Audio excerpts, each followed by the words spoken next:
O tema que eu vou trazer para esse vídeo de hoje vai ser sobre por que muitas pessoas não conseguem sair de um processo de castração.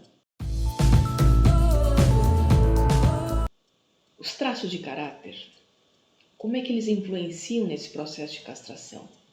Esse vídeo vai ser um pouco longo, até porque eu não posso abordar esse assunto sendo muito breve e nem muito superficial. Então, mesmo não me aprofundando, porque não é o objetivo dos vídeos trazer grandes aprofundamentos, até porque isso levaria um curso, né? Mas para você entender do que eu quero falar, vamos imaginar que você quer trocar de profissão, que você quer um novo recomeço para a sua vida, você reconhece que até aqui o resultado não foi bom para você, não importa a idade que você tenha, mas você tem consciência que precisa mudar tudo, precisa mudar da onde você está e você até já tem um propósito, você já tem até um sonho, você já tem um caminho a seguir, mas se sente estagnada dentro do processo.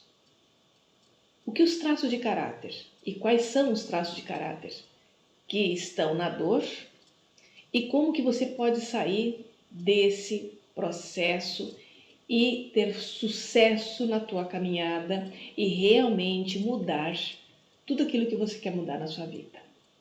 Então vamos começar, primeiramente, entendendo o que nos castra, de onde vem esse processo de castração e como cada traço de caráter lida com esse processo de castração. Então não importa se você tem um traço maior ou outro menor. O que a gente pode identificar, até eu identifico através dos meus traços e dos atendimentos que eu faço, aquela pessoa que tem um pouquinho, né, como no meu caso, os menores traços são o esquizoide e o psicopata. Mas não é porque o meu esquizoide é pequeno e nem o meu psicopata é pequeno que ele não esteja na dor. E muitas vezes são esses traços pequenos, eles tão pequenos porque tiveram uma grande dor que não conseguiram lidar com elas. Então os outros traços, para proteger todo um sistema psicológico, entram na frente, se sobrepõem para proteger. Nós temos que lembrar sempre que o sofrimento a gente suporta, a dor não. Então, o nosso mecanismo de sobrevivência sempre vai ser de preservar a vida, de preservar a nossa psique, preservar aquilo que a gente dá conta. Isso explica também por que, por exemplo, no meu caso, são 7 irmãos, com o mesmo pai, mesma mãe, mesma família. Teoricamente, tudo normal, papai e mamãe nunca separaram, nunca tivemos problemas, grandes traumas, né? Nada. Ainda assim, nós temos entre nós muitos esquizoides, muito oral da falta, nós temos então a dor da rejeição, a dor do abandono, nós temos os rígidos também, que é a dor da traição. Então, como se explicaria isso, né? Então, aparentemente, mesmo pai, mesma mãe, criando 7 filhos e todos nós trazendo as nossas dores. Então, veja bem, não é motivo de pais separados, não é porque não tive pai, não é porque a minha mãe foi assim o assado. Não. Todos nós trazemos dores e dentro dessas dores que nós trazemos, nós também trazemos dores dos nossos antepassados. Mas este assunto eu vou falar num outro vídeo, aonde eu vou falar sobre campo morfológico, terapia sistêmica familiar, porque agora também já estou fazendo constelação familiar. Mas vamos deixar isso para um próximo vídeo. O vídeo de hoje é porque nós não conseguimos sobressair nas nossas decisões e se nos sentimos castrados, amarrados, parece que preso a um padrão que não nos deixa avançar, não nos deixa criar, não nos deixa seguir. Muito bem. Voltando, que o traço esquizoide, por exemplo, não importa a graduação. O ponto, vamos dizer assim que quando tem muito esquizoide, ou tem muito oral, ou tem muito rígido, ou tem muito masoquista, eu posso dizer que esses traços estão no controle atualmente. Mas a questão é, eles estão no controle por quê? Eles estão no controle porque a tua dor do abandono está maior, a tua dor da humilhação está maior, porque o teu meio, o teu ambiente está propiciando um mecanismo de defesa maior. Isso faz toda a diferença. Vamos imaginar que você tenha uma dor do oral. Então, teu pico maior é a dor do oral. E você está num ambiente extremamente castrador. O que é um ambiente castrador? Um ambiente castrador é aquele que te possibilita ficar numa zona de conforto, como coitadinho, te possibilita ficar numa situação protegida com as contas pagas, como coitadinho. Isso é uma maneira de castrar. Não estão te cuidando, não, estão te castrando. Ou tem uma outra forma também. Não dão nada para você e ao mesmo tempo te derrubam dizendo que você é um nada, que você não tem condições, que você é isso, que você é aquilo, te colocando, te favorecendo que a dor do abandono seja maior ainda, porque nem ninguém me ama, ninguém me quer, ninguém me ajuda, ninguém nada. Tanto o oral como o esquizoide carregam dores profundas e normalmente são dores próximas. Tem muito oral com a dor do abandono achando que carrega a dor da rejeição, porque existe uma confusão entre a rejeição e o abandono e ao mesmo tempo tem uma similaridade, que é o que é a rejeição e o que é o abandono. A rejeição, o sentimento que você carrega é: eu não preciso existir. Se eu não existir, é melhor ainda. Por isso que o esquizoide adora uma caverna.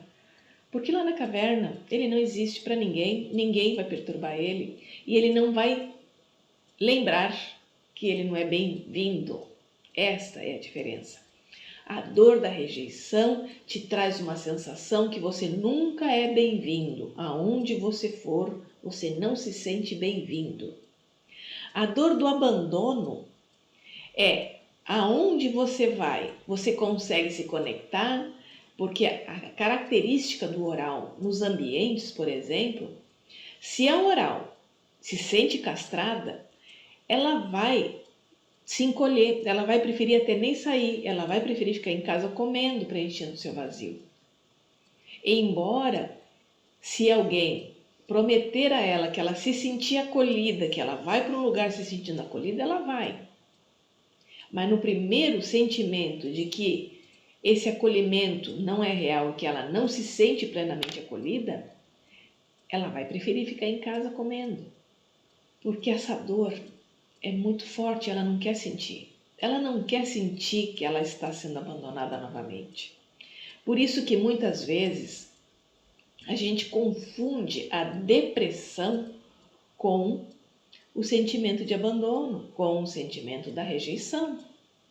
No fundo, essas pessoas que estão com a dor da depressão é viver tanto tempo com um sentimento que ela não é benquista, que ela não é amada, que ela poderia não existir. O que ela faz? Ela se encolhe para dentro da caverna. Ela prefere não existir, ela prefere não lutar contra uma dor tão grande que ela tem, que ela prefere não ter. Então a depressão é uma autoproteção para você não sentir nem a depressão, nem a rejeição, nem a dor do abandono. Então você se inclui. Olha para onde que a depressão leva, para um quarto escuro, ela te leva para o isolamento, ela te leva a uma impotência, que é o quê? O sentimento da rejeição, o sentimento do abandono. Eu não preciso existir. Os outros traços também podem chegar a esse ponto? É claro que podem. Mas como o sentimento da oral é tão grande, se conecta mais facilmente à dor da outra pessoa, ou vamos dizer que a oral vai numa festa, ela tem uma capacidade muito grande de conectar se ela é bem-vinda ou não, se ela é bem-quista ou não. O esquizoide, como vive no mundo mental, também tem essa conexão. Ele não é tonto, ele é muito inteligente, ele se conecta e pingo é letra para o esquizoide. Pingo é letra para um oral. Ele tem uma capacidade muito grande de ler. Aí é que tá, que precisa ser entendido. O oral e o esquizoide, ele tem uma capacidade muito grande do subjetivo. Ele tem uma capacidade de entender o que não está explícito, ao contrário dos outros traços. Então, muitas vezes o oral desiste muito fácil por se conectar com uma energia que ele sabe que não vai dar em nada. O oral é uma criança, o esquizoide é um traço criança. E a criança tem muita sensibilidade. O traço criança, ele não quer gastar energia naquilo que não vai lhe dar prazer. Isso precisa ser entendido. Se você tem essas nuances e isso se apresenta na sua vida, provavelmente, quando você estiver querendo desafiar um projeto, querendo desafiar uma profissão, e alguém, principalmente as pessoas mais próximas, mais queridas, te fazem uma crítica, acabam com você. E não necessariamente essa crítica pode ser negativa. Pode até, na cabeça de quem fez, achar que foi uma crítica construtiva. Mas você, neste momento, se é uma coisa que você não precisa de crítica. Você precisa de incentivo. Por quê? A posição que você está é tão difícil sair, porque eu sempre dou um exemplo do elefante, porque eu acho que é bárbaro a gente entender como é que a nossa mente funciona. O elefante, quando é bebê, se coloca uma corrente bem forte nas pernas para que ele não saia do lugar. O elefante adulto, já mais velho, você amarra um barbante podre na perna dele, ele não vai sair do lugar. E é disso que eu falo quando eu falo de castração, quando eu falo de impotência. Muitas vezes a gente escuta muitos lixos, nossos pais, professores, sabe? Nós viemos de uma educação muito falha, muito perniciosa, muito maldosa, muito traumatizada. E existe uma tendência natural, minha, sua, de todos nós, inconscientemente nos vingarmos. Então, os pais se vingam nos filhos, professores se vingam nos alunos, porque eles também tiveram professores horríveis. E aí é uma sucessão de projeção, de traumas, de feridas, e aquilo vai se prolongando. Então, se a gente não curar essa sociedade, se a gente não tomar consciência da onde nós viemos, da educação que nós recebemos dos nossos pais, nós não vamos ser diferentes para os nossos filhos, para os nossos descendentes, para os nossos alunos, para os nossos clientes. Então, eu tinha uma professora na filosofia de sociologia, professora Tânia, e ela sempre dizia que existe uma miserabilidade humana. Isso faz parte de nós. Nós temos que tomar consciência dessa miserabilidade humana.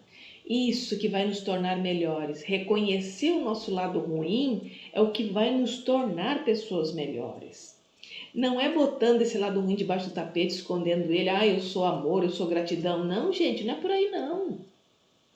Primeiro nós precisamos ver a nossa capacidade de ruindade. A partir daí, quando eu me reconheço, olha, eu sou capaz de fazer mal, mas esse mal eu também posso controlar e posso educá-lo a tornar-se melhor. Tem uma playlist aqui no canal que eu fiz sobre o Zen Budismo. E se você olhar essa playlist, você vai ver que dentro do Zen Budismo, né, tem uma analogia que se faz sobre o encontro do boi, domesticar o boi. O que é esse boi dentro dessa trilogia? O boi é esse nosso lado animal, o nosso lado ignorante, o nosso lado feio, o nosso lado que não raciocina. Então, dominar o boi, ter ele sob controle, aí você se liberta, porque você tem consciência de quem você é. Eu dou um outro exemplo do livro do Carlos Castanheda, onde o Dom Juan fala para ele que ele é um pum. E o Carlos Castanheda se ofende todo assim, por que você está falando isso para mim? O que eu te fiz? Ele está vendo? Estou te falando, você é um pum. Só que eu também sou um pum, o Dom Juan comenta. Só que eu sei que eu sou, então eu não me ofendo com isso. Agora você se acha o bambambam e não reconhece que você é um pum. Então o que ele quis dizer com isso? Quando a gente reconhece a nossa miserabilidade humana, a partir daí nós podemos crescer. Quando nós falamos de traço de caráter, análise corporal, o que nós estamos propondo? Você se conheça, conheça suas dores, conheça seus limites, conheça a você mesmo. Como que você funciona? Aí a maior parte das pessoas que eu atendo se reconhece na dor. E quando eu falo dos recursos, a pessoa diz, nossa Maria, jamais me imaginei desse jeito, essa não sou eu. Depois de 2, 3 meses de terapia, a pessoa diz assim, nossa, agora eu estou me vendo do jeito que você falou, meus traços no recurso. O que quer dizer isso? Eu me conheço na minha dor, tudo bem, eu me acolho na minha dor, eu me acolho na minha miserabilidade humana, nas minhas deficiências, nos meus medos, e a partir daí eu começo a me desenvolver dentro dos meus recursos.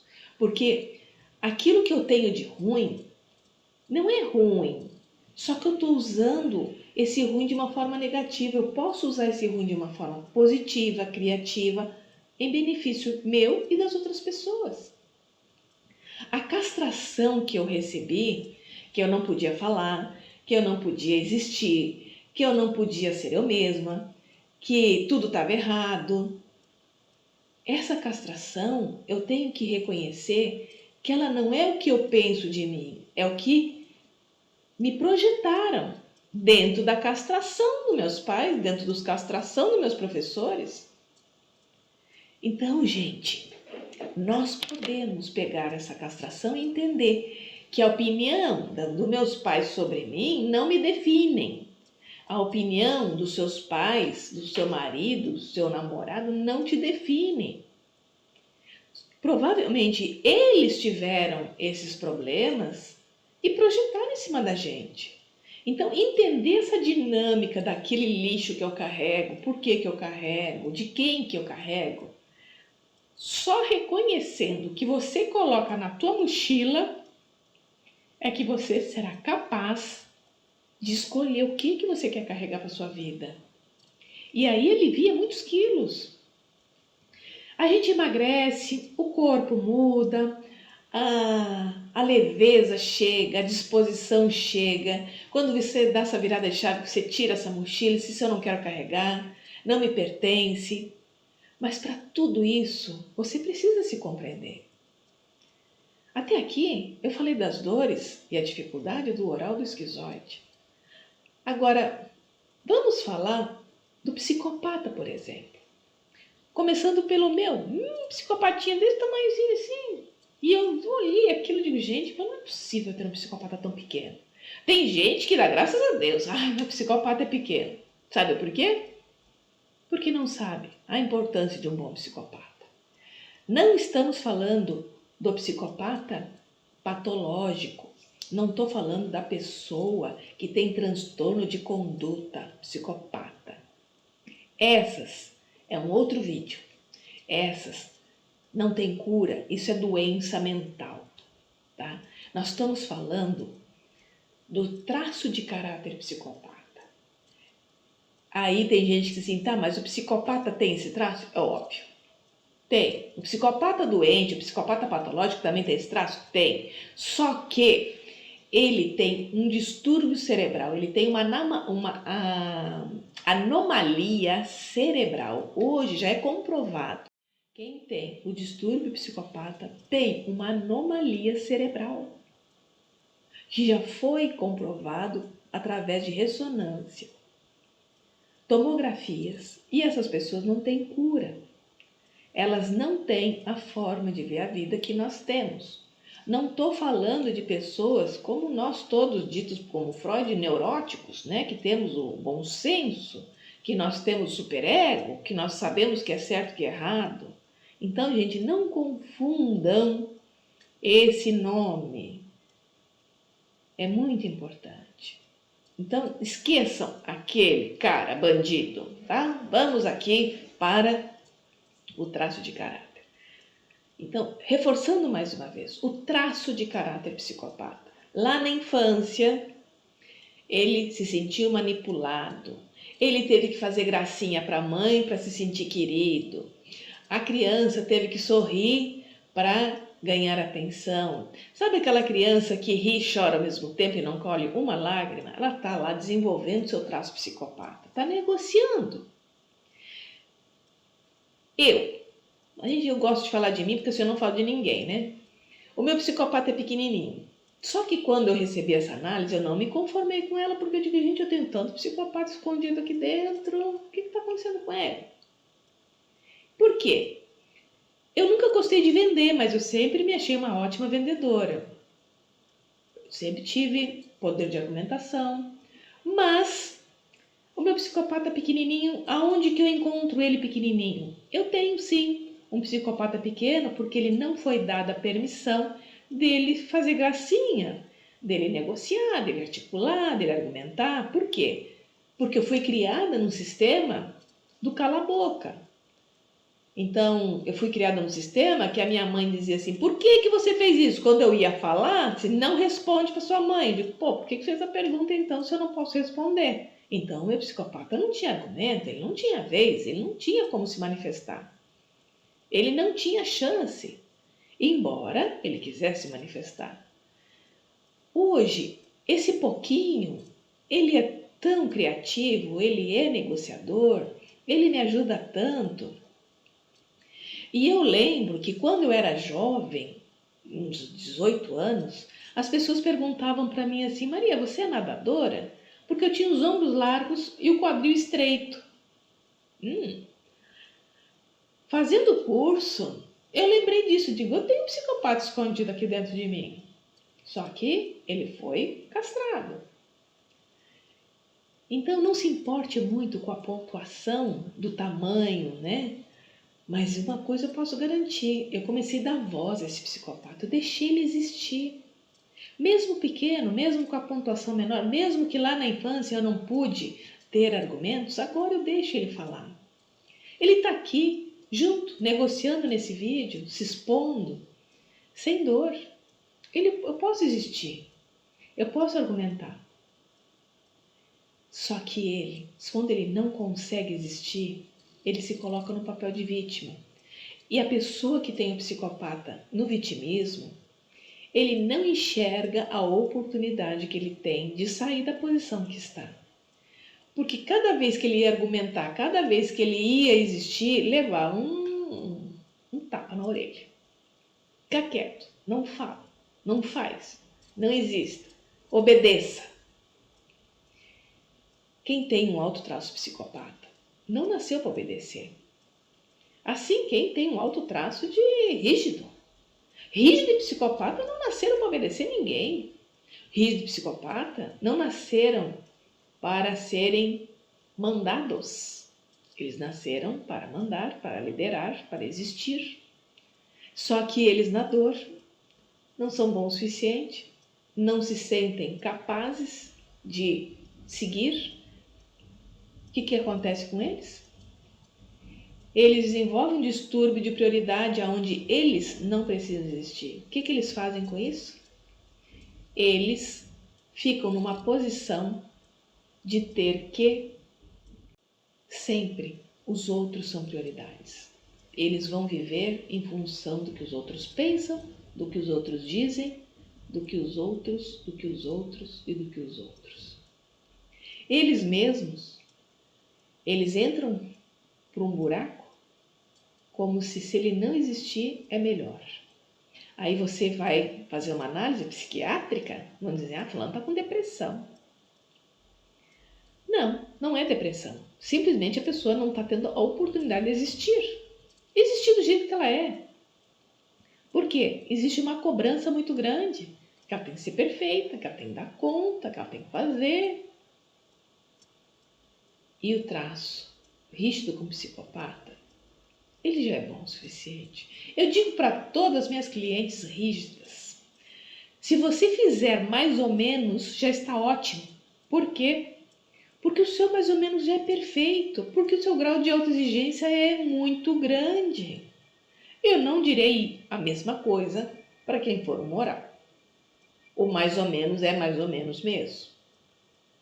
Então, para quem tem altos índices de oralidade, eu não falo isso, porque o oral está sempre bom, mais ou menos está sempre ótimo. Agora, para o rígido, o mais ou menos está ótimo. E o velho ditado segue para todos os rígidos, antes feito do que perfeito. Então, larga a mão de perfeccionismo.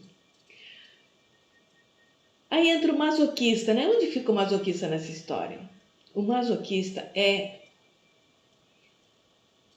o masoquista castrado, né? Que é o que nós estamos falando aqui. O masoquista é o nosso peão, o nosso... Tem gente que fala que o masoquista só faz merda. Não vejo isso. Muito pelo contrário.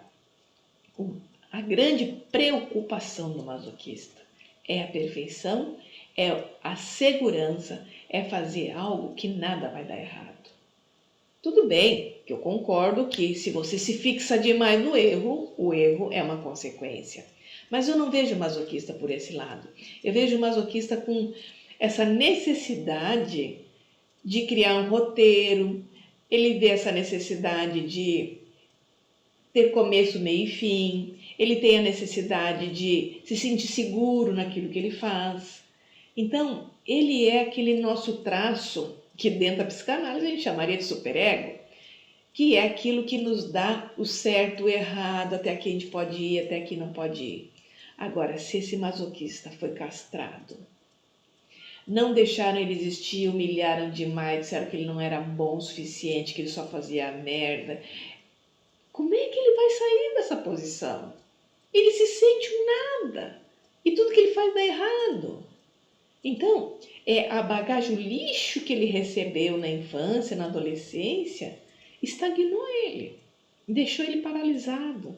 E tudo que ele vai fazer é muito trabalhoso, é demorado, é lerdo, porque ele está inseguro. Então, todos nós temos 5 traços.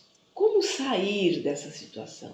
Nós temos que pegar o melhor do rígido, que é ativo, que é proativo, pegar o melhor do psicopata, que é negociador, pegar o melhor do oral, que é comunicador, que improvisa, que faz, pegar o melhor do esquizoide, que é criativo.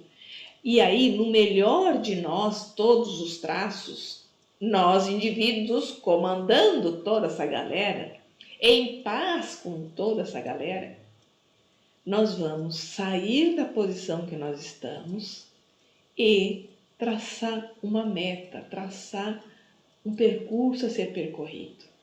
Agora, não adianta você que está paralisado até aqui e, de repente, querer resolver 50 anos de paralisação em um dia. Não tem como. Eu dou um exemplo, gente. Quando a gente quer sair, por exemplo, de uma magreza extrema e querer massa muscular, ou de uma obesidade extrema a ter um corpo definido com massa magra. Em ambos os casos, nós temos que criar um projeto de saúde, um projeto de musculação, um projeto de vida saudável. E isso se constrói um dia após o outro. E não vai ser em um mês, nem 2 que você vai recuperar a saúde perdida. Não, é um processo. E normalmente esse processo leva 7 anos.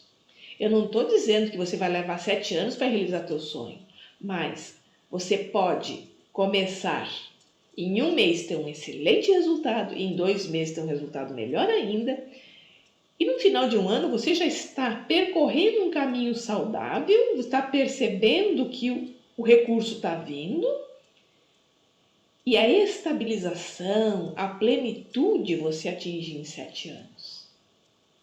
Esse é o caminho de sair da estagnação, entendendo primeiro como a sua mente funciona, qual é a tua miserabilidade humana, são as dores, são os sentimentos ruins, são a raiva, tá?